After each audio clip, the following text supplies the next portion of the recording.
12A railway colony first glimpse నుంచి ఇప్పుడు దాకా రిలీజ్ అయిన ప్రతి కంటెంట్లో దిస్ లాడ్ ఆఫ్ కంటెంట్ ఉంది. బేసికలీ అంటే every shot talks about some kind of a story.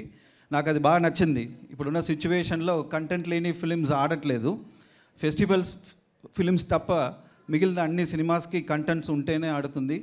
So అలా 12A రైల్వే కాలనీ చూసుకుంటే it looks like a very very entertaining and engaging content. So first of all my heartfelt wishes to producer Chitturi sir and Pawan sir.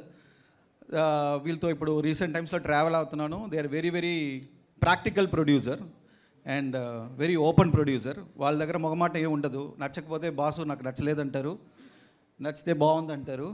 And very raw and brutal on your face. కాకపోతే అది it shows their honesty, their openness. అది back talking ఏమి ఉండదు. స్ట్రైట్గా face to face మాట్లాడి చెప్పేస్తారు. ఈరోజు morning ఒక మీటింగ్లో వాళ్ళని కలిసేటప్పుడు నేను అడిగాను 12A రైల్వే కాలనీ గురించి. So they showed lot of confidence. వాళ్ళ మొహంలో they were not able to hide anything. So వాళ్ళ మొహంలో ఆ కాన్ఫిడెన్స్ తెలిసింది, హ్యాపీనెస్ తెలిసింది. So that is a sign of success for 12A railway colony. So sir, wishing you all the very best sir. Next నేను లైనప్లో ఉన్నాను కాబట్టి ఇంకా ఎక్కువ నేను ప్రే చేసుకుంటాను స్పెషల్ అటెన్షన్ పెట్టి.